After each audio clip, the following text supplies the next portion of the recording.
Thank you everyone. আমি আমার পিসিতে একটা প্রজেক্ট ক্রিয়েট করে নেব। ডি ড্রাইভের মধ্যে যাচ্ছি, সেখান থেকে অনলাইন ক্লাসেসের মধ্যে আমাদের এখানে প্রাইভেট যেটা ছিল, এখানে আসার পরে নতুন একটা ফোল্ডার তৈরি করব। আমি রাইট ক্লিক করে নিউ থেকে ফোল্ডারে গেছি। এখানে ফোল্ডার তৈরি করব HTML TAGS ট্যাগস নিয়ে আলোচনা করবো আমরা। ওকে, এই ফোল্ডারের ভিতরে আমরা এটা ফোল্ডারটাকে অন করে নিব। এখান থেকে ডাইরেক্ট অন করব। আমরা আগে কি করছিলাম, ভিজুয়াল স্টুডিও কোড অন করে সেখান থেকে ওপেন ফোল্ডার দিয়ে ক্লিক করে আমরা অন করছিলাম। আমরা যদি সেটাকে একটু রিপিট করি তাহলে দেখতে পাবো আমরা কিছুদিন আগে যখন একটা ফোল্ডার অন করতাম তখন আমরা প্রজেক্ট অন করার জন্য আমরা এইভাবে ভিএস কোড প্রথমে অন করতাম। তারপরে এখান থেকে আমরা এই যে লাস্ট ক্লাসের কোন একটা প্রজেক্ট এখানে আমাদের আছে, দেন আমরা এখান থেকে ফাইলের উপরে ক্লিক করে এখান থেকে ওপেন ফোল্ডার দিয়ে কাজ করতাম। সো এটা একটা ওয়ে। এখান থেকে কোথায় আপনি যাবেন সেখান থেকে ড্রাইভ সিলেক্ট করতে হবে, সেখান থেকে আপনার কোন ব্যাচের মধ্যে যাচ্ছেন সেখানে যেতে হবে। দেন আপনার প্রাইভেট প্রজেক্ট যে ব্যাচটা আছে, প্রাইভেট ব্যাচ, সেখানে যেতে হবে। সেখান থেকে HTML ট্যাগ যে ফোল্ডার ক্রিয়েট করছেন এটাকে সিলেক্ট করে দেন সিলেক্ট ফোল্ডার দিতে হবে। তো ব্যাপারটা একটু কিছুটা অনেকের কাছে মনে হতে পারে যে একটার পরে একটা একটার পরে একটা এইভাবে আস্তে ধীরে ডিপলি এভাবে যাওয়া। তো এর চাইতে আরো সহজভাবে কিভাবে ফোল্ডার ওপেন করা যায় সেটা আমরা একটু জানবো। আমাদের পিসিতে যেখানে ফোল্ডার তৈরি করেছি আমরা HTML ট্যাগস, এখানে এটাকে অন করে রাখবো। আমরা এখানে ফোল্ডারটা তৈরি করছি, দেন ডাবল ক্লিক করে ফোল্ডারের ভিতরে যাব। দেন এই যে অ্যাড্রেস বারটা আছে, লোকাল পিসির যে অ্যাড্রেস বারটা, এখানে ক্লিক করব। ক্লিক করার পরে আমি এখানে লিখবো CMD, command prompt inter, command prompt. আমি এখানে ইন্টার দিব। দিলে আমাকে একটা এই যে কমান্ড প্রম্পটের একটা এরকম একটা উইন্ডো দিয়ে দিবে।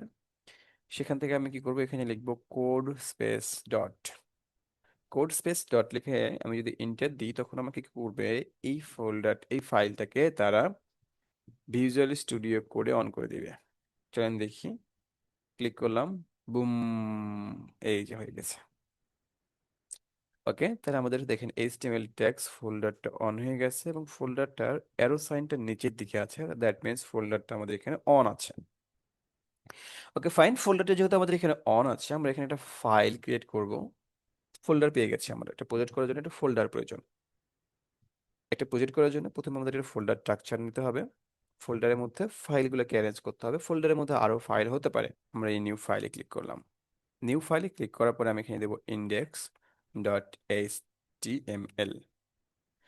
তো ডট এইচটিএমএল ফাইলের কি বলেন তো মৌরিয়াপু, ডট এইচটিএমএল কে আমরা কি বলছি ফাইলের, এটাকে কি বলা হয়? File extension. Yes, extension. Inter দিলাম, একটা ফাইল তৈরি হয়ে গেছে আমাকে। ইন্টার দিলে কিন্তু যখন আমি ইন্টার দিয়ে ক্রিয়েট করছি এটা কিন্তু এখানে অন হয়ে গেছে, দেখছেন একসাথে দূরে কাজ আমার হয়ে গেছে। তো আমাদের যখন HTML CSS নিয়ে কাজ করি তখন প্রজেক্টের টেক্সট স্ট্রাকচার আমরা প্রথমে ইন্ডেক্স ডট সিএসএস তৈরি, ইন্ডেক্স ডট HTML তৈরি করব। দেন দেখেন আমি কিন্তু এই যে ফাইলটা বানাইছি ইন্ডেক্স ডট HTML, সেটা HTML ট্যাগস ফোল্ডারের ভিতরে আছে। এই ফোল্ডারটাকে যদি আমি এক্সপান্ড করি তাহলে দেখাবে এটা এটার ভিতরে আছে। দেন এটার ভিতরে আরো কিছু ফোল্ডার এবং ফাইল বানাবো। প্রথমে বানাবো আমরা এখানে একটা ফোল্ডারে ক্লিক করব, নিউ ফোল্ডার। ফাইল বানানো হয়েছে, ফোল্ডার ক্লিক করব।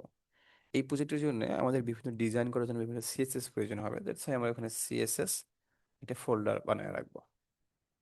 এরপরে আমি আবারও এখানে রুটে ক্লিক করছি, প্রজেক্টের রুটে, মানে অর্থাৎ HTML ট্যাগস ফোল্ডারের ভিতরে। তো এখানে ক্লিক করার পর আমি এখানে আরেকটা, ওয়েবসাইটে আমাদের বিভিন্ন ধরনের অডিও দরকার হতে পারে, ভিডিও দরকার হতে পারে, রাইট? তো এটার জন্য আমি কি করবো, এখানে আমি একটা অডিও ট্যাগ তৈরি করবো, ফাইল তৈরি করবো। অডিওগুলোকে আমি অডিও ফাইলের ভিতরে রাখবো, AUDIO, অডিও। ভিডিও প্রয়োজন হতে পারে, আমি আবার ওটা ক্লিক করলাম, করে আমি নিউ ফোল্ডারে ক্লিক করলাম, এখানে বলবো ভিডিও, VIDEO। এটা আমাকে কি করছে, ফোল্ডারে প্রজেক্ট ফোল্ডারের স্ট্রাকচার যেরকম হওয়া দরকার সেটা আমি রেডি করেছি। ওকে, বাট আমরা কাজ করবো মূলত ইন্ডেক্স ডট এইচটিএমএল এর মধ্যে। এখন আপাতত আমার এগুলো কিছু লাগবেই না, বাট আমি প্রজেক্ট ফোল্ডারের স্ট্রাকচারটা আপনাদেরকে জানাই রাখতেছি একটু। এরপর আমার আরেকটা ফোল্ডার লাগে, সেটা হচ্ছে জাভাস্ক্রিপ্ট ফাইল তৈরি করে রাখি, যেটার নাম হচ্ছে জেএস। ওকে, তো আমি একটা, আমাদের বিভিন্ন প্রজেক্টের মধ্যে এই ধরনের ফোল্ডারগুলো প্রয়োজন হয়। এটি ডিপেন্ড করে প্রজেক্ট ভেদে, অনেক ফোল্ডারে ভিডিও এবং অডিও দরকার হয় না, অনেক প্রজেক্টেই ভিডিও অডিও দরকার হয় না। ভিডিও অডিও থাকে এরকম প্রজেক্ট সংখ্যা খুবই কম, আমি যেটা জানি আর কি। তো আমরা মোস্ট অফ দ্য ক্ষেত্রে ইন্ডেক্স ডট এইচটিএমএল, জেএস এবং সিএসএস এই তিনটে নিয়ে কাজ করি এইচটিএমএল স্ট্যাটিক ওয়েবসাইটের জন্য। ওকে, তো আমি ইন্ডেক্স ডট এইচটিএমএল টাকে ডাবল ক্লিক করলাম, এটাকে অন করছি। এবার আমরা এইচটিএমএল এর ট্যাগগুলো সম্বন্ধে জানার জন্য আমাদের এখানে আমরা প্রথমে গুগলে সার্চ করব এইচটিএমএল ট্যাগস। তো ট্যাগস সার্চ করলে সে আমাদের অনেক ধরনের ট্যাগস দিবে, তো আমরা এখানে দিতে পারি ট্যাগস লিস্ট। ট্যাগের লিস্টগুলো আমাকে দাও, একটা লিস্ট দাও।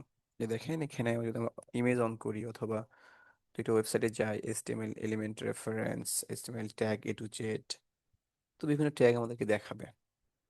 তো লাস্ট ক্লাসে আমরা এইচটিএমএল এর নর্মাল একটা বেসিক স্ট্রাকচার তৈরি করে সেখানে হেডিং ট্যাগটা শিখছিলাম, রাইট? তো আজকে কি করবো, আরেকটা এইচটিএমএল স্ট্রাকচার তৈরি করি। তো আমরা শর্টকাট জানি, আমরা শর্টকাট এটাকে ইউজ করে ফেলে অল্টার জেড আমি ইউজ করতেছি, কোডটাকে যতটুকু দরকার ততটুকু দেখতেছি।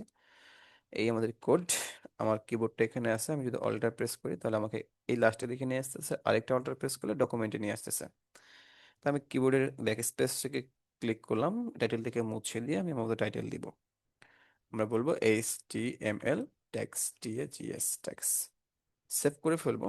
সেভ করার পরে আমরা এটাকে লাইভ করে দেব, কারণ আমাদের কোডগুলা কি কি হচ্ছে, আমরা কি করতেছি, কতটা চেঞ্জ হচ্ছে, এইটা আমাদেরকে লাইভ সার্ভারের মাধ্যমে দেখবো। আমরা এই ফাইলের এক্সটেনশনটাকে আমরা এখানে এক্সটেনশনটা অন করা আছে, ইনস্টল করা আছে।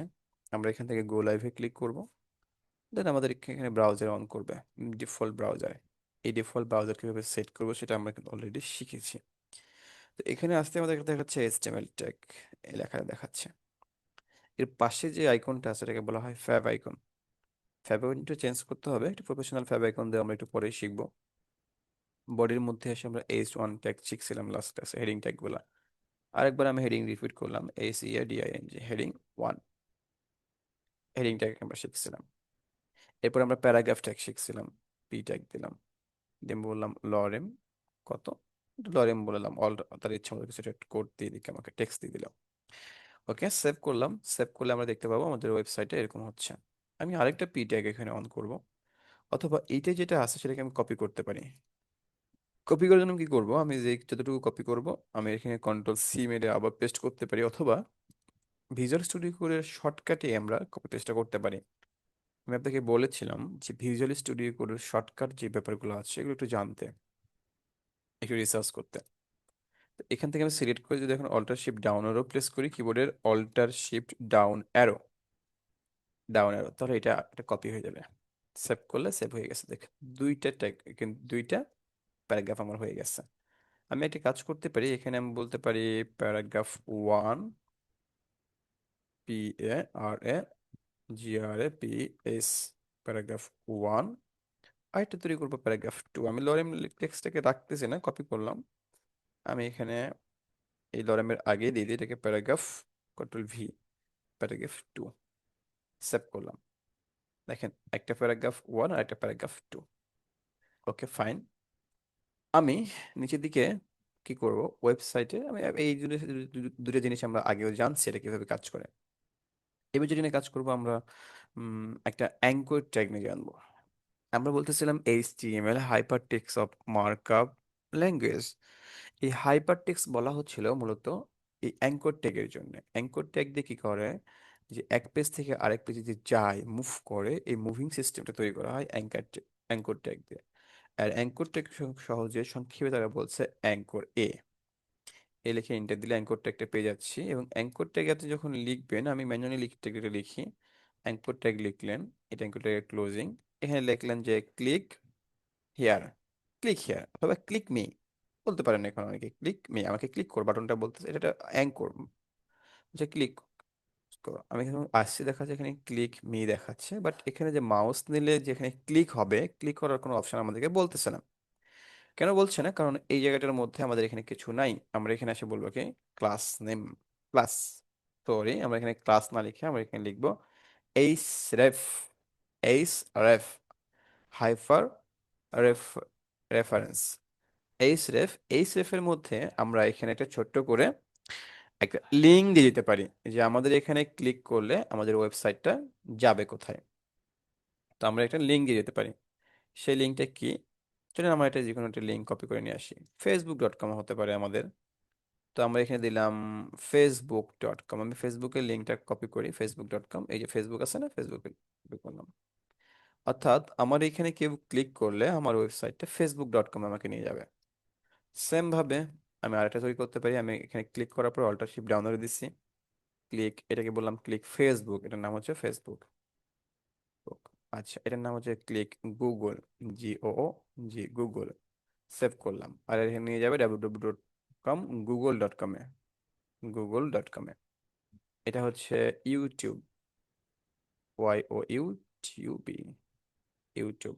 তাহলে বললাম www. কোথায় নিয়ে যাও, ইউটিউবে নিয়ে যাও, YOUTU, youtube.com। সেভ করলাম। সেভ করার পরে আমাদের ওয়েবসাইটে আমরা আসছি, দেখতে পাবো আমাদের ট্যাগগুলো দেখাচ্ছে, দেখেন, গো Facebook, click, sorry, click Facebook, click Google, click YouTube. আমি যদি ইউটিউবে ক্লিক করি এখানে, তাহলে আমাকে দেখাচ্ছে না, আমাকে আমার ওয়েবসাইটটা এখন আমাকে ইউটিউবে নিয়ে যাচ্ছে। ওকে, আমাকে ইউটিউবে নিয়ে যাচ্ছে। আমি যদি আমার চ্যানেল থেকে কাস্টমাইজ করে আমার চ্যানেলের লিঙ্কটাকে দিয়ে দিই, এখানে ক্লিক করলাম, তাহলে আমার চ্যানেলে নিয়ে যাবে, ডাইরেক্ট ইউটিউবে না নিয়ে এসে আমার চ্যানেলে নিয়ে আসবে। এইটা হচ্ছে আমার চ্যানেলের লিঙ্ক, আমি কপি করলাম। আমি এখানে একটু ব্যাক করি, আমার এখানে ওয়েবসাইটে ছিল, এই দেখেন। কেন ব্যাক করলাম, যখন আমি ইউটিউবে ক্লিক করছি, ইউটিউবটা এখান থেকে এই ওয়েবসাইটের মাধ্যমে অন হয়েছে এইখানে ক্লিক করার ফলে, যার কারণে কিছু দেখেন এগুলো কিন্তু এক কালার আছে, এগুলো কি কালার, নীল কালার হয়ে আছে, আর এটা কি করছে, ব্ল্যাক হয়ে গেছে। এটা কিন্তু একটু আগে নীল ছিল, ভিডিওটা একটু আহ, যদি ব্যাক করে দেখেন তাহলে দেখতে পাবেন যে এটাও কিন্তু কি ছিল, ব্ল্যাক, মানে নীল ছিল, ব্লু কালার ছিল, বাট এটা ব্ল্যাক হয়ে গেছে। তো আমি যদি লিঙ্কটাকে চেঞ্জ করলে চাইলে আমি লিঙ্কটাকে চেঞ্জ করতে পারি। ওকে ফাইন, আমি লিঙ্কটাকে চেঞ্জ করে দিলাম, youtube.com-এ যাবে, বাট স্ল্যাশ এই লিঙ্কের মতো যাবে। সেভ করলাম, দেখেন এটা কিন্তু লিঙ্ক চেঞ্জ হয়ে গেছে, আগের মতো হয়ে গেছে। ওকে ফাইন, এখন যদি আপনি এখানে ক্লিক করেন তাহলে দেখবেন যে আপনার ওয়েবসাইটটা রিপ্লেস হয়ে ইউটিউবে নিয়ে মধ্যে নিয়ে আপনার ইউটিউব চ্যানেলের মধ্যে নিয়ে আসতেছে। ওকে গ্রেট, খুবই ভালো কথা, বাট আমাদের একটা প্রবলেম হচ্ছে এখানে, দেখেন আগের মতো হয়ে গেছে, এটা আবার ব্ল্যাক হয়ে গেছে। আমি এখানে ক্লিক করলে আমার ওয়েবসাইটটা হারিয়ে যাচ্ছে, এখানে ইউটিউব আসতেছে। তো আমি চাচ্ছি আমার ওয়েবসাইটে ফিক্স থাকবে, এখানে পাশের ট্যাব ওপেন হয়ে ইউটিউব দেখাবে। তখন কি করবেন, তখন আপনি এই স্টেপ যেখানে দিচ্ছেন এর সাথে এখানে আরেকটা অ্যাট্রিবিউট অ্যাড করবেন। সেই অ্যাট্রিবিউটটা কি, টার্গেট, TARGET, টার্গেট, ইকুয়াল এবং কোলন দিয়ে এখানে লিখবেন টার্গেট হচ্ছে ব্ল্যাঙ্ক।